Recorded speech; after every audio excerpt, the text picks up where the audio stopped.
If you are new to the world of precious metals, or even if you've been at this for a while, one of the most confusing things out there is the fact that our classic $20 double eagles by Augustus Saint-Gaudens that circulated at the beginning of the 20th century looks very similar in a lot of ways to the modern American gold eagle bullion coins that were released in the 1980s and continue to be released to this day.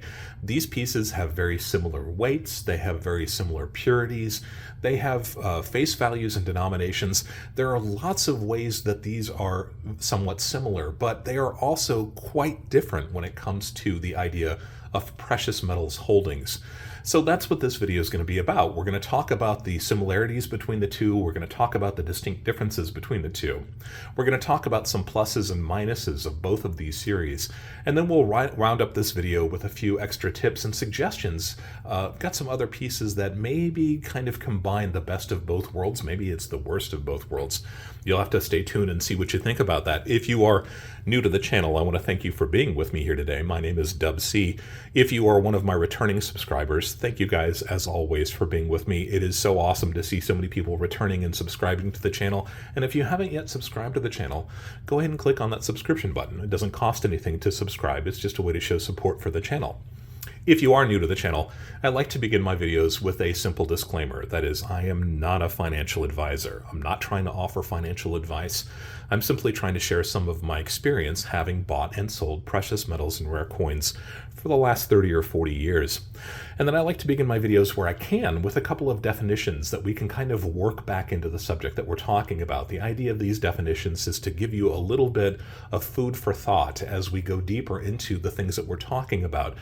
See if you can catch these terms, see if you can see how they relate to what it is that we're talking about. I've got a few to throw at you, but they're going to be pretty easy to understand. They'll go pretty quickly. The first one is one that we talk about often on this channel, and that's the idea of a premium. A premium is simply the amount over and above the value of the precious metals that you have to pay to acquire something like one of these pieces that you see here before you. Let's go with a theoretical value. Right now, gold is trading for $2,700 per troy ounce. So could you walk into a local shop, could you visit an online bullion dealer and pick up an ounce of gold for $2,700? The answer is probably not. And that's because those dealers have to make a profit. They need to make a profit. They have a rent or inventory that they have to keep in control. They have employees. They have power bills. They have all of these expenses that are associated with running a business. So these dealers, whether they're online or in person, need to make a little bit extra than the price of the commodity itself. Otherwise, they'd go out of business. That's a premium. So right now, if you wanted to buy a 1 troy ounce gold coin, for example, at our theoretical $2,700 an ounce price, you might have to pay $2,800 or $2,900. So it's incumbent upon you to do a little bit of comparison shopping when you're considering buying these pieces. See who you can trust, see who is a reputable dealer, and see if you can get the lowest premium possible, because ultimately the lower you pay for a premium, the more money you can put into precious metals, and that's what we're all after all. So that's the idea of a premium. We'll talk about that a little bit later in this video. The next idea is a little bit more difficult to understand, especially if you're new to the concept, but that's the idea of non-circulating legal tender. When we talk about a coin, that is something that is made by a sovereign country, and originally it was designed to circulate. That was what economies were based on. In the case of these classic $20 gold pieces by Augustus Saint-Gaudens, these are a traditional $20, what we call a double eagle. The original eagle, the American eagle, is a $10 gold coin. But this is a double eagle, so this is a $20 gold piece. And these circulated from about the 1850s up until 1933. We'll talk about that date a little bit later also. But the idea is that these pieces circulated at least a little, at least theoretically. A $20 gold piece is a very large gold coin, weighing very close to a full troy ounce of gold. And there were very few expenses that would have cost $20 back when these were circulating. Depending on what source you're using, $20 in modern currency in America may be worth as much as $300, maybe even $500. And there are very few transactions that we make with cash currently that have that kind of a price point. So these were actually used to a large degree to back up paper vehicles like gold certificates, loans and things like that. In fact, Many foreign countries, especially countries in Europe, were attracted to American gold coins, and we'll talk about that as they re-enter the American market a little bit later. A lot of these pieces shipped overseas to be held against those kinds of paper credits, letters of credit. So that's the idea of a circulating gold coin, but there are also non-circulating gold coins, and that's exactly what the American gold eagles are. If you take one of these American gold eagles, besides the fact that they look almost identical to the coin that we just looked at, you'll see down at the bottom on the reverse, that's the back of the coin, it says 1 ounce fine gold, but it also says $50. Now, we just said that the gold was trading for somewhere around $2,700. Again, gold is a globally traded commodity, so the price could be much higher or much lower when you are watching this video. But let's go with that $2,700 theoretical again. If gold is selling for $2,700 a troy ounce, you would never spend one of these pieces for $50. That doesn't make any sense. So the concept of these pieces having a face value, especially a face value that is significantly smaller than the actual value of the gold contained within them, seems a little bit strange, but there are reasons for that. There are reasons when it comes to things like taxes and tariffs. There are some municipalities that tax items that have a face value, precious metal items, that have a face value at a much lower rate. There are even some municipalities that tax them at a much higher rate.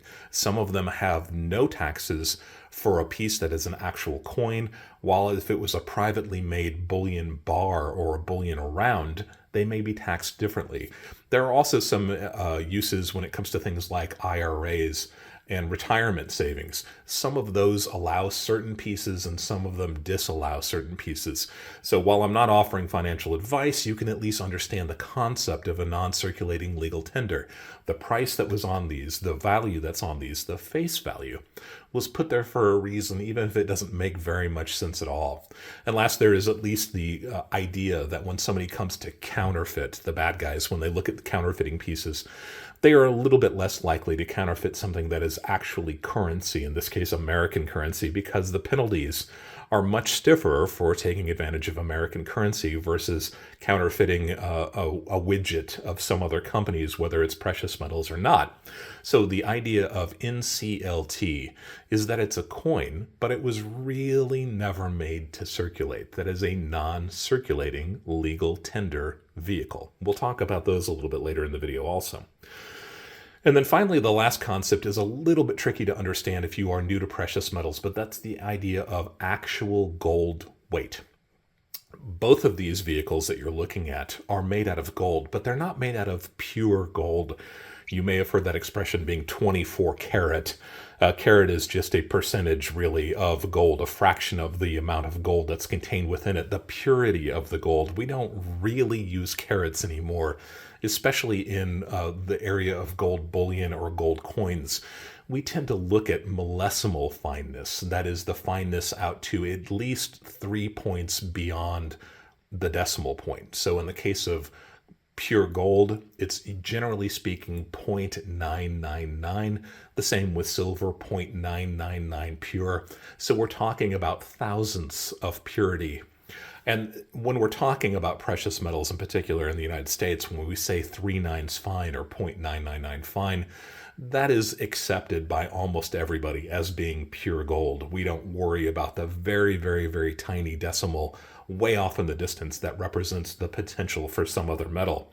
So when we're talking about actual gold weight and we're looking at pieces that are not made out of absolutely pure gold, it's important to determine exactly how much gold those pieces contain. If they are made out of 90% pure gold, which we'll talk about a little bit later, like these $20 double eagles of Saint-Gaudens, these pieces are made out of 90% pure. So when you're figuring out how much gold in these pieces you have to find the weight for them, and then you have to multiply that by 0.9 or 90% to find out how much gold is actually in these. That's the actual gold weight. And that will definitely come into play a little bit later in the series. So we're going to start with a little bit of background about these pieces so you have a little bit of kind of historical context as we're talking about them. And then once again, we'll talk about some of the pluses and some of the minuses, some of the suggestions that I have when it comes to buying these, and then some kind of tips and a brief wrap-up about them also. Augustus Saint-Gaudens, who was he? He was actually an Irish-born designer, sculptor. He was born in 1848 and moved to the United States and became one of America's greatest sculptors. He was really well known and renowned at the time that he was practicing. He was considered one of the leaders of what we call the Beaux-Arts movement of American design. This was something that was happening kind of in conjunction with the Gilded Age. In fact, these are sometimes considered synonymous. But you had folks with lots of money who were looking at kind of a romanticized, idyllic design of American sculptures and paintings and architecture. And Augustus Saint-Gaudens was one of the leading designers in this field. He was kind of a teacher in a lot of ways to a lot of other very important American designers, and we'll talk about some of them later, but one of them was James Earl Fraser, who went on to design the American Buffalo nickel, and also Adolph Weinman, who went on to design the American Mercury or Winged Liberty dime, and also the Walking Liberty half dollar. These are considered some of America's greatest coins. In fact, American coinage was kind of being seen in a different light at the turn of the century for the first time. The designers who would design American pieces up to about 1900 had used kind of traditional motifs and designs, and these designs were starting to be seen as a little bit stale and rigid. There was no life to them. I think these designers were trying to capture the life and maybe even the soul of the subjects, something that had been lacking before.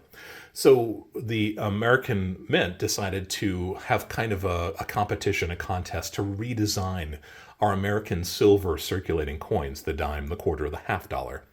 And we offered this option to pretty much any designer in the United States, and the prize, if you want to call it that, was quite small. But one of the people that was on the committee that was overseeing this was Augustus Saint-Gaudens. And when the contest failed to really materialize, when nobody really wanted to submit anything, Augustus Saint-Gaudens is famous for having said there are only 4 people in the world who could really design American coins well. 3 of them are in France, and one of them is me. He was talking about himself. He was a little bit opinionated, but he was also very good at what he did. Unfortunately, that rubbed one of the main individuals who worked at the United States Mint the wrong way. I'm talking about Charles Barber. Charles Barber was a traditionalist in a lot of senses. He was the one that designed the V nickel. This was the nickel that was made from 1883 up until about 1913. And his designs were a little bit sterile, a little bit lifeless. We might compare them to something like clip art now. There just wasn't very much movement. And that was really what this new Beaux-Arts era was trying to capture.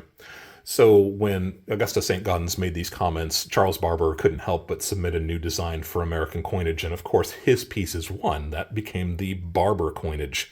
That was popular from the late 1800s to the early 1900s.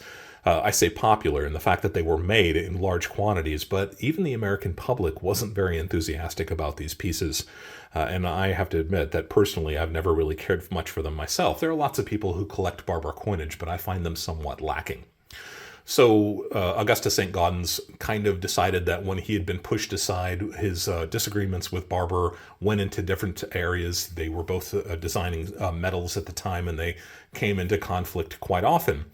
But there was one person who really liked Augustus Saint-Gaudens' designs and who wanted to see American coinage capture the beauty of Augustus Saint-Gaudens sculptures, and that was Teddy Roosevelt, the President of the United States.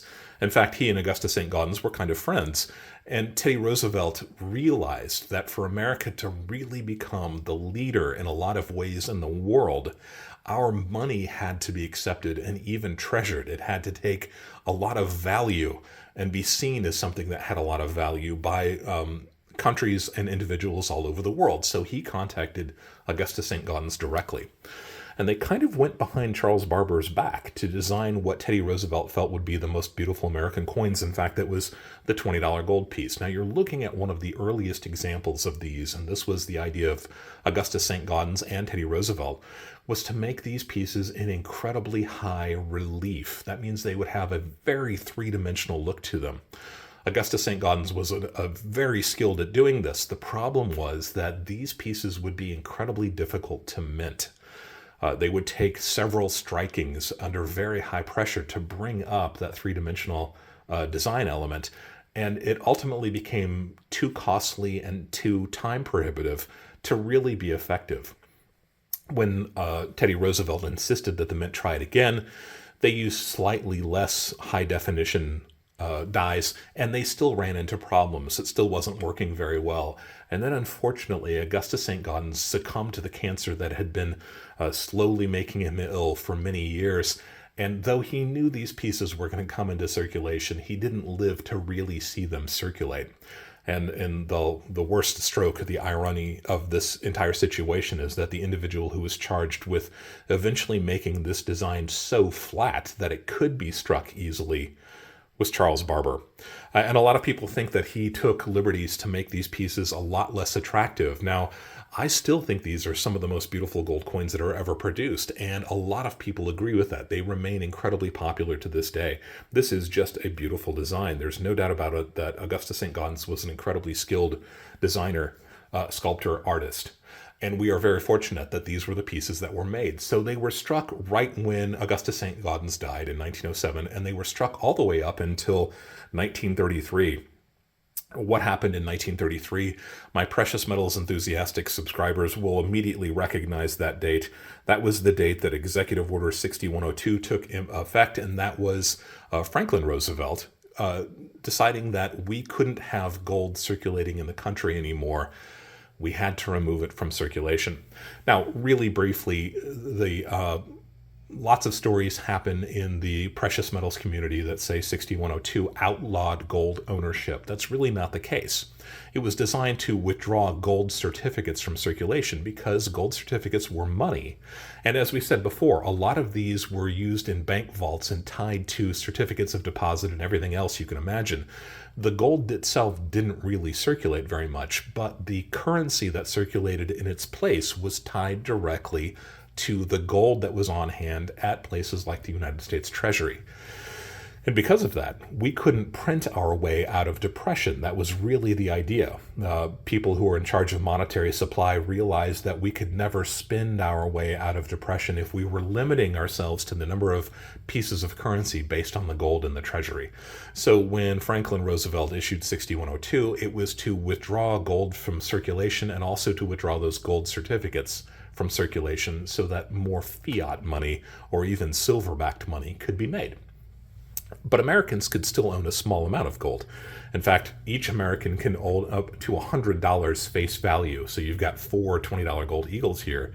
Each one of these at $20, each one of these roughly 1 troy ounce of pure gold, which means that if you had 5 of them, which would be $100, the average American could still own 5 troy ounces of pure gold. So there you see that it wasn't really banning gold ownership, although it did severely limit it for some folks. Gold ownership, incidentally, was finally lifted. The ban on gold ownership was lifted on December 31st, 1974 under Public Law 93-373, and it was Gerald Ford who signed that into law. So thanks to him, Americans can now own gold in pretty much any form and any quantity that they want to. There really aren't any limitations. And while these pieces had been recalled, and lots of them had been melted, significant numbers of these survived in Americans' hands. As we said, Americans could still own up to $100 face value. They could also own collectible pieces, and that was a little bit of a gray area, what constituted a collectible piece or not. But more significantly, so many of these pieces had been held by overseas banks, in particular European banks, that when these laws eventually began being lifted and the value of the gold started going up, a lot of these banks started returning these to the United States of America. They made big profits on them. After having been in their bank vaults for 20, 30, 40, 50 years, they were able to return them to the American market, and that's why so many of these pieces still exist to this day in very high states of preservation. In the coin grading field, we grade coins on what we call the Sheldon scale. It's a grade of a scale of 1 to 70. 1 is theoretically bad, 70 is theoretically good.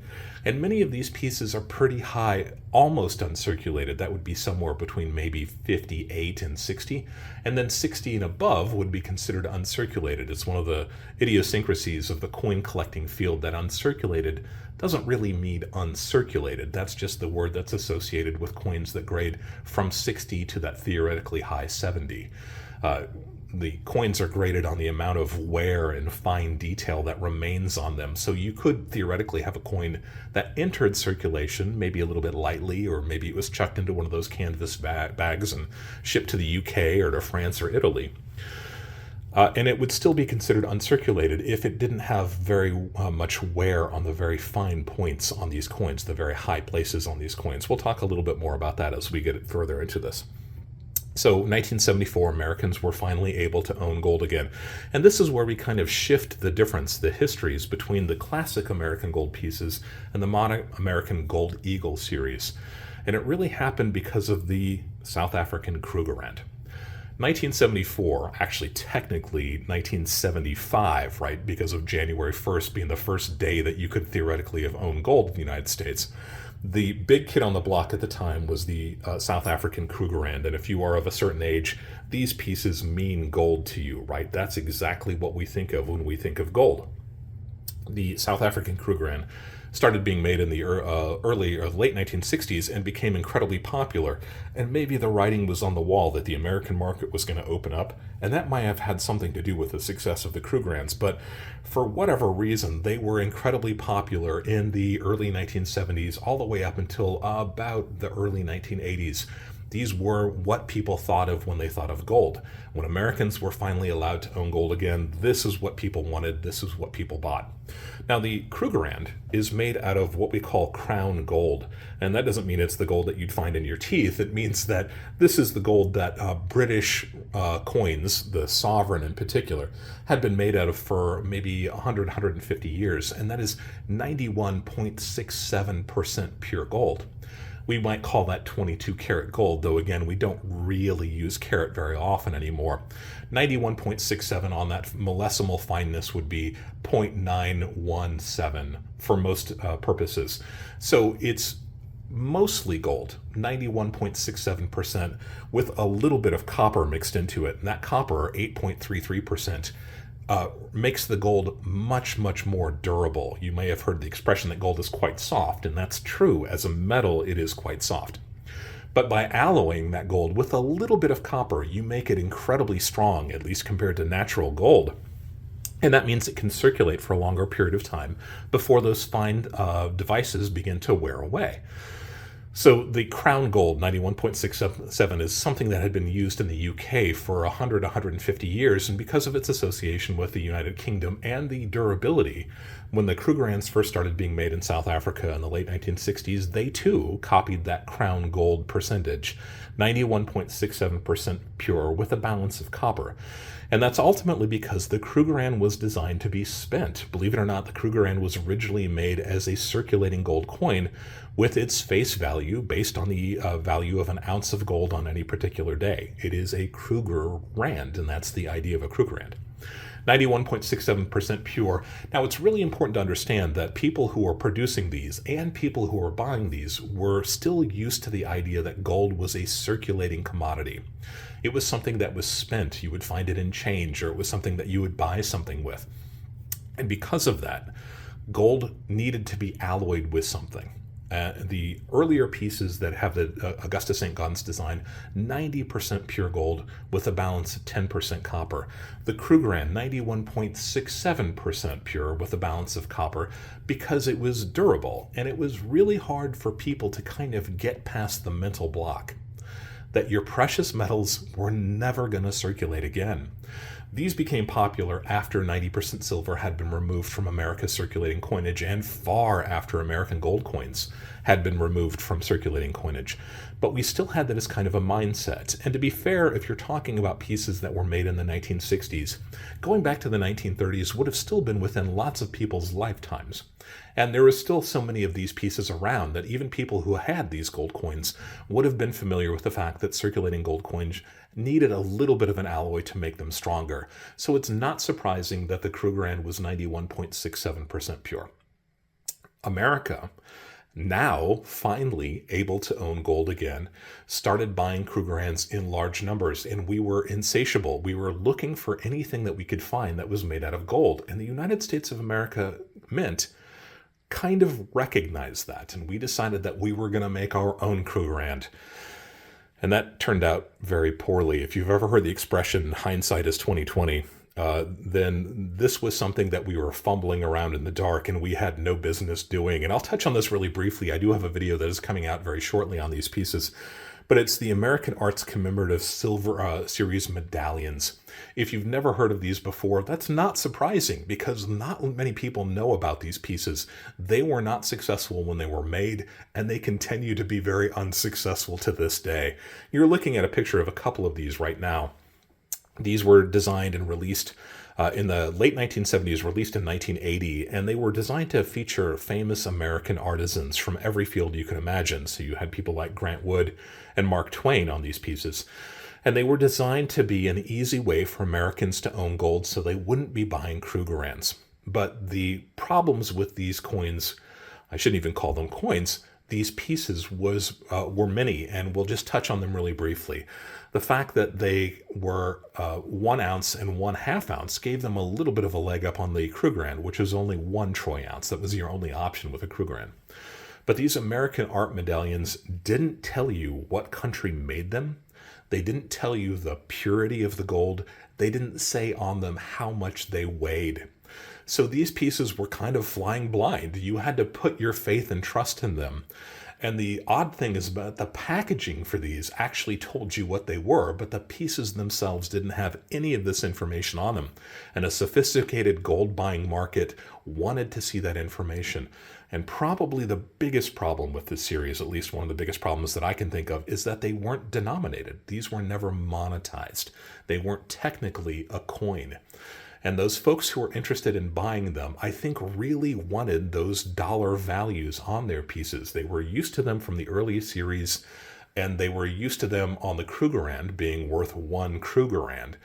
But these new medallions didn't have any of that information, and they weren't monetized. They weren't even technically coins. So while they were produced and they were actually pretty attractive, they were quickly disliked by anybody in the bullion field. And to this day, it's tricky to find these pieces because so many of them were melted down over the years. But interestingly, the United States Mint took a gamble and actually, right about the same period of time, I'm talking about the 1984 Summer Olympics, decided to release the first real, true commemorative gold coin that had been released in many years. This was a commemorative $10 gold piece. You're looking at an example of it here. What this piece had over and above these medallions is the fact that it actually had a face value to it. Americans who were interested in owning a gold coin now had the opportunity to buy a real modern American gold coin, and these pieces were pretty successful. And then right after the release of these pieces, the United States Mint was building up its ability to take care of the Statue of Liberty and redoing Ellis Island. There's new emphasis on ancestry in the United States. So in 1986, the United States Mint released this commemorative $5 gold piece. Now the $10 gold piece and the $5 gold piece, the Olympics and this Statue of Liberty piece, both made to the same specifications of America's older pre-1933 circulating gold coins. The $5 gold piece was made out of 90% pure gold, contained 0.2418 of a troy ounce. The $10 gold piece, 90% pure gold, and contained twice as much, 0.4837.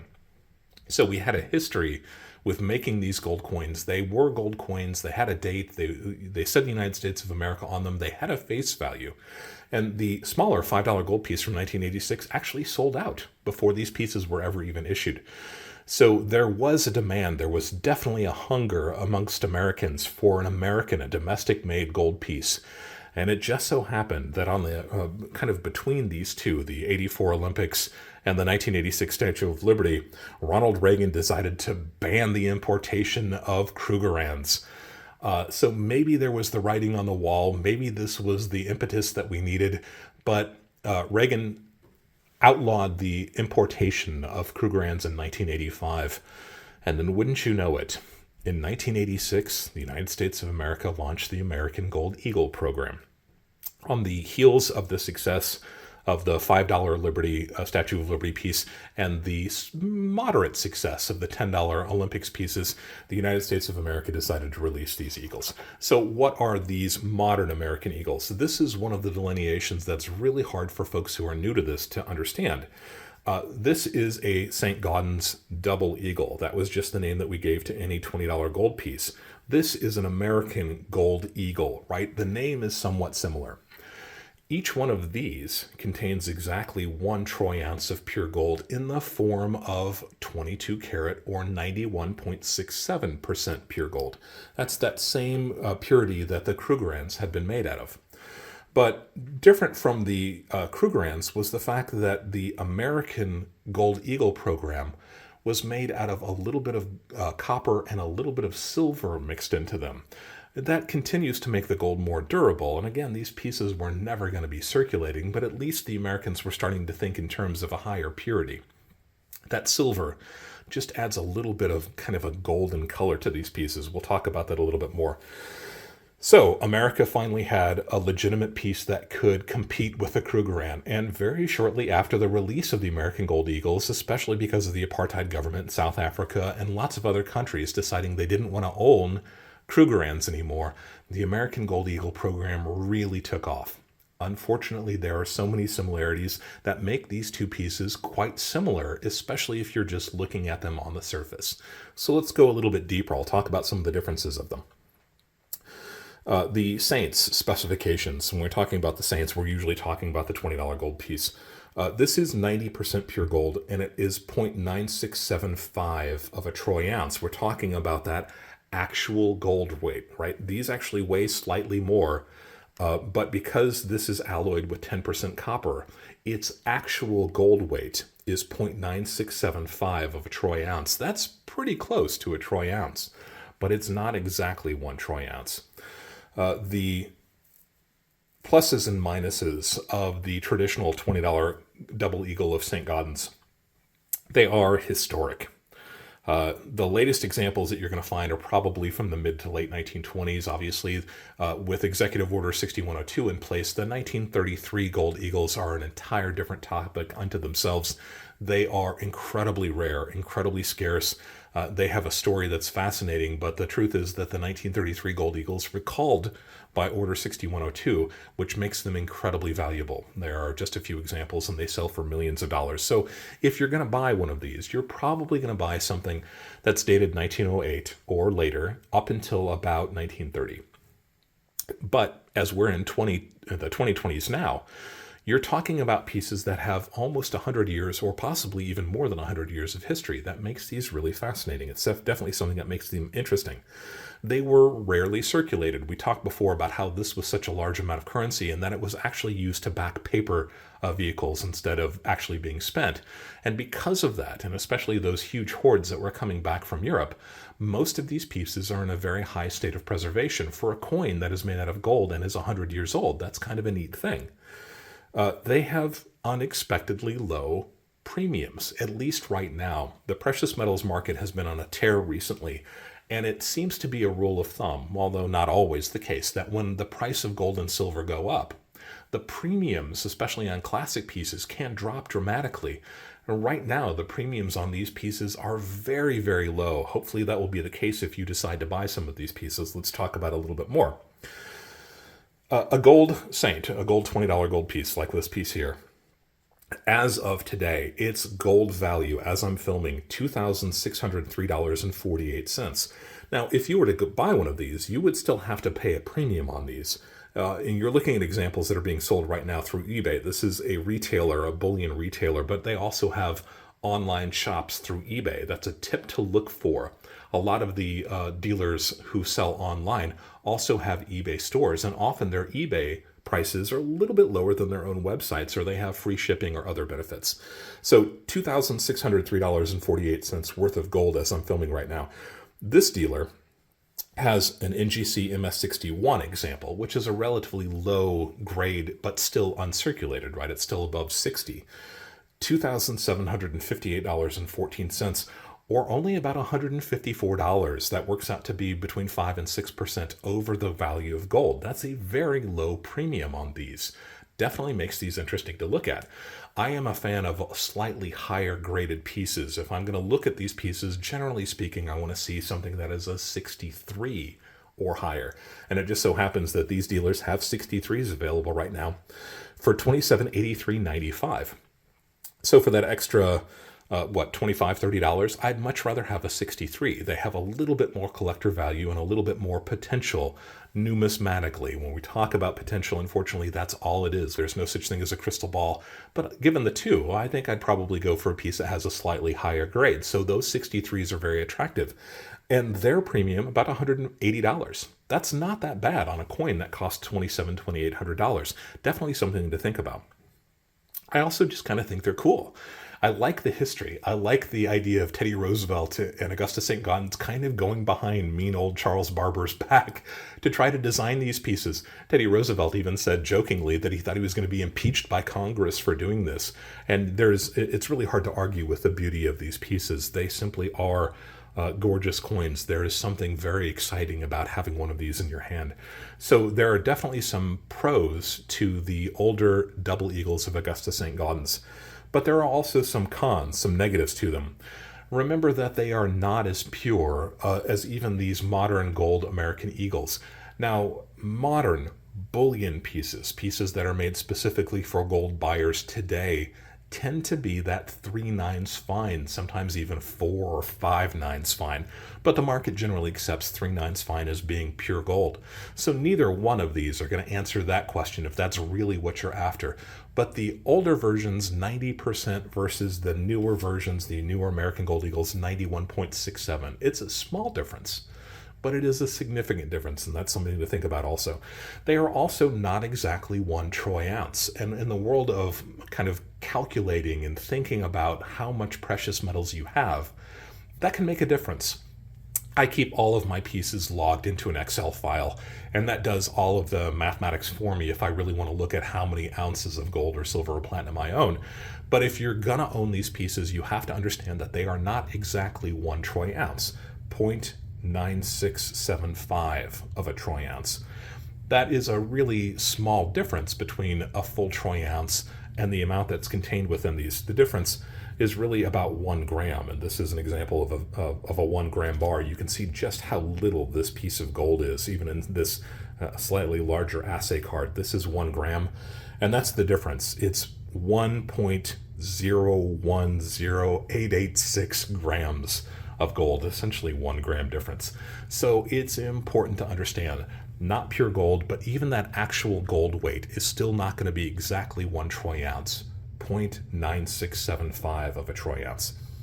It does make it a little bit trickier.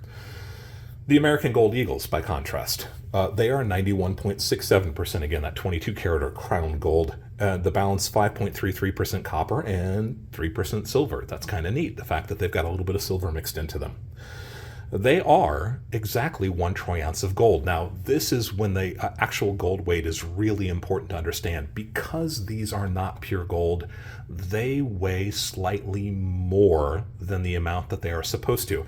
In this case, you're looking at, this is a set of American Gold Eagles. This is the full troy ounce. You've got the half troy ounce. That's a quarter, and that's a 1/10 troy ounce. These are all the sizes that the American Gold Eagles are currently made in. We will definitely talk about that a little bit later.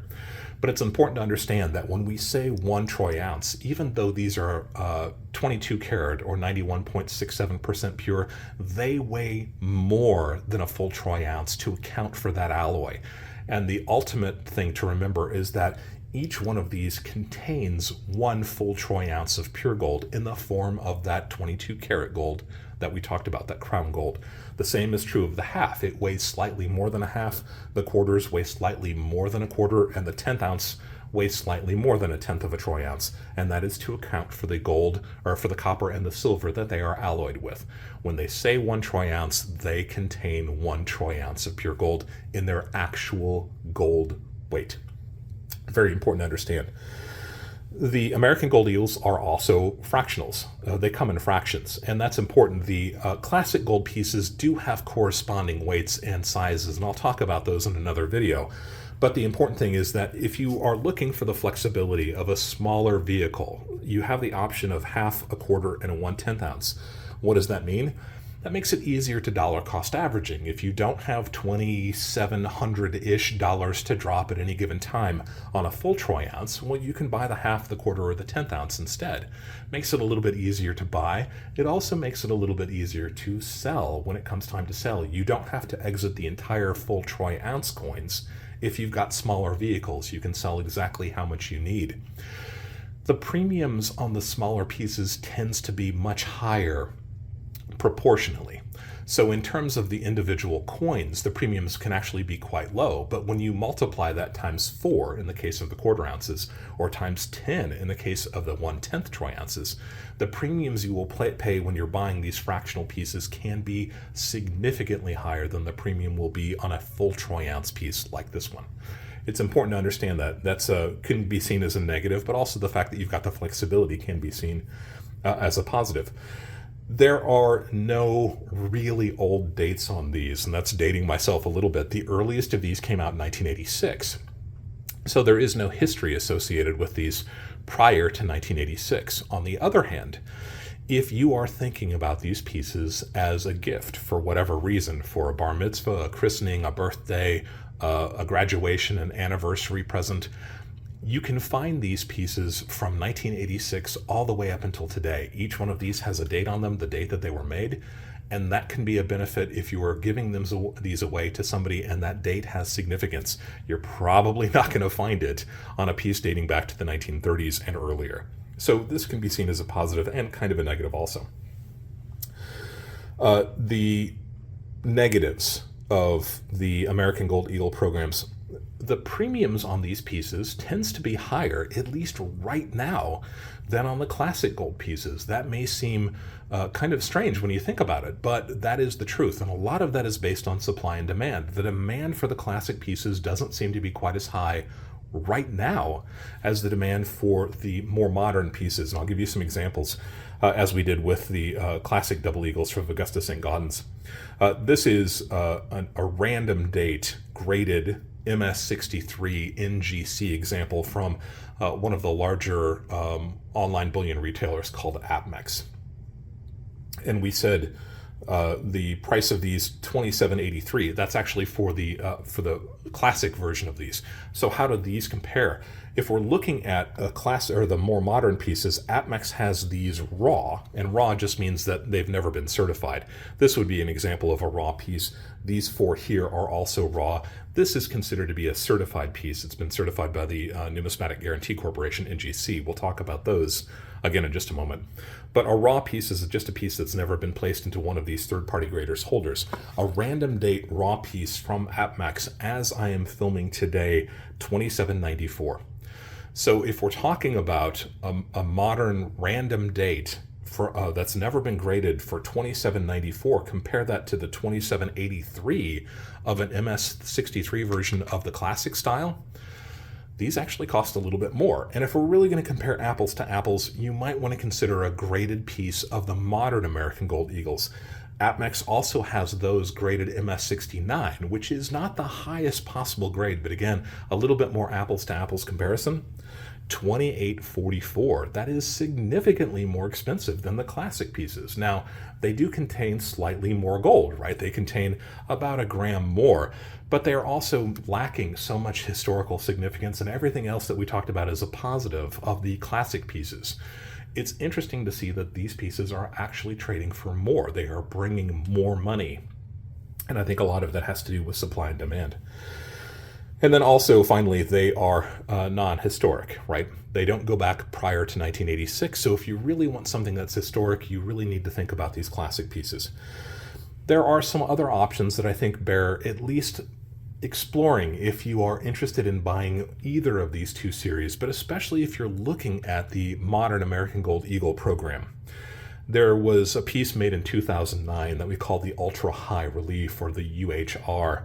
This was an attempt to make Saint-Gaudens and Teddy Roosevelt's really super high relief version of these coins. But unlike the classic pieces that were originally struck in 90% pure gold, the United States Mint decided to make these out of 3/9 fine pure gold, and that allowed these pieces to have a ridiculous three-dimensional quality to them.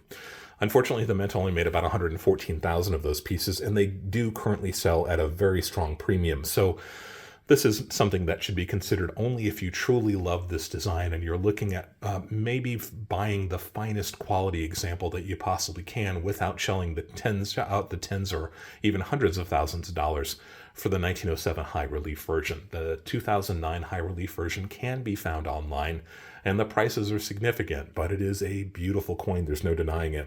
A modern piece that has a little bit of collector appeal, that may be kind of the best of both worlds.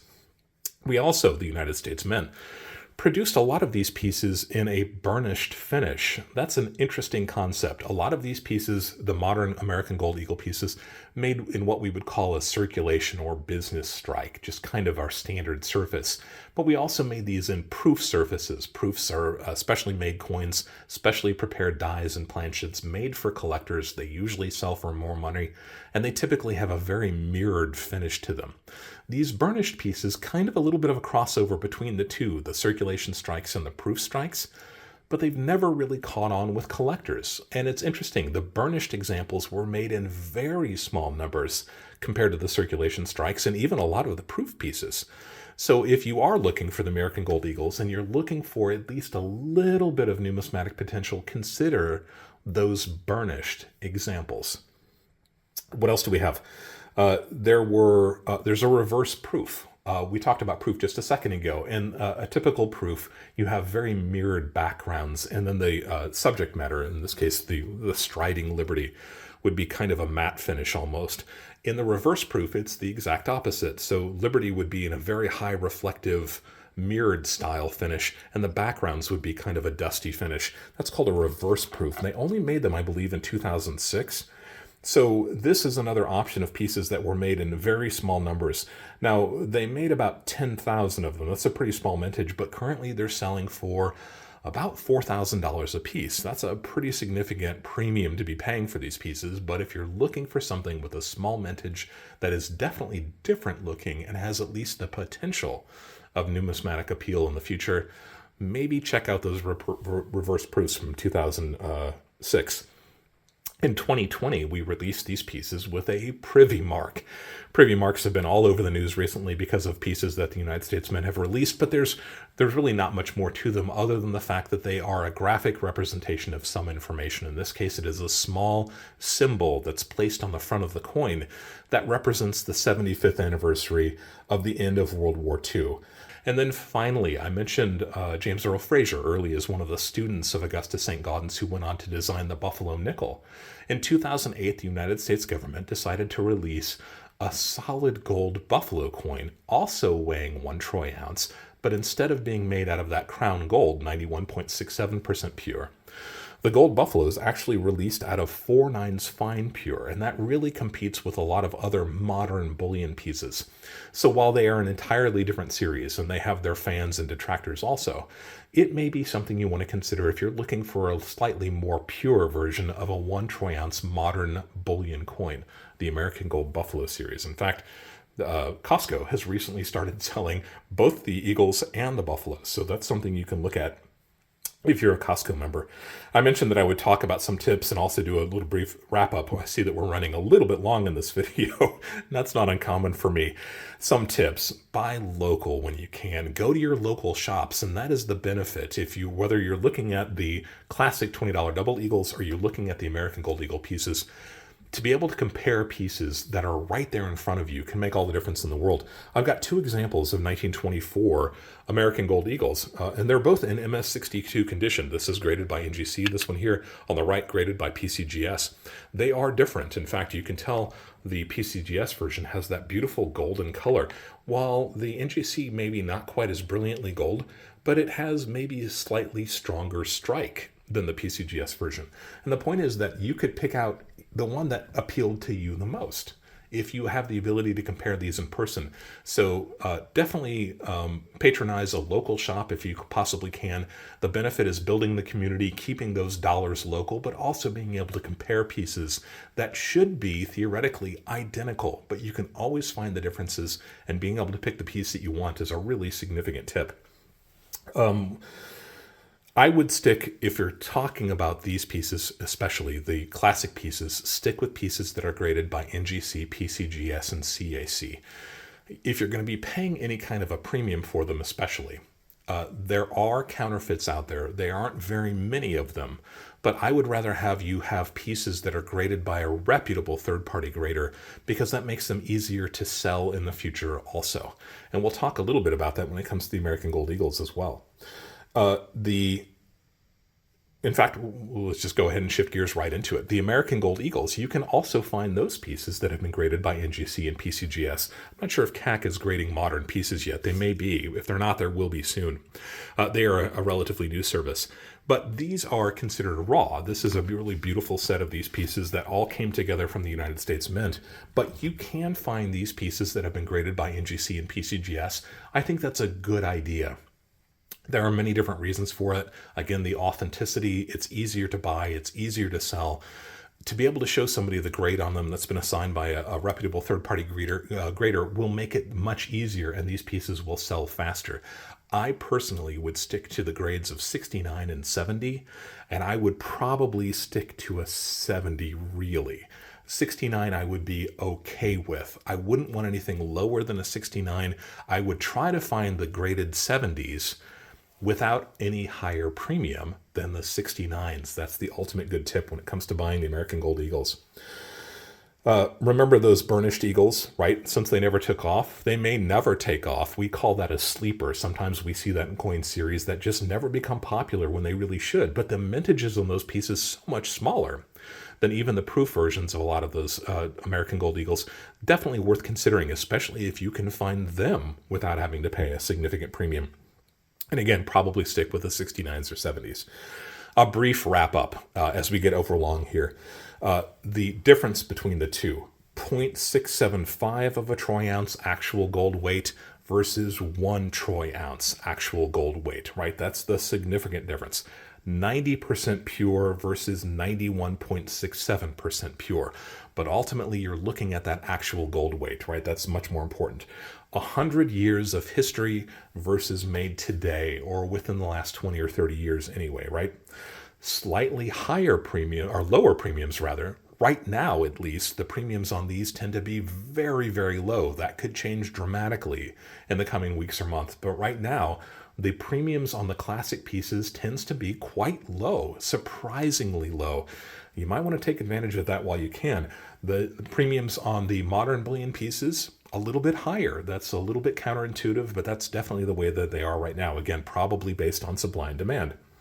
So, a very good background, a rundown of the differences and the similarities between the classic American $20 double eagle by Augusta Saint-Gaudens and the modern American Gold Eagle bullion program. Let me know what you think about that. Let me know which one of these you would prefer. I kind of drift a little bit more to these, but as you can see, I do have examples of the modern Gold Eagle.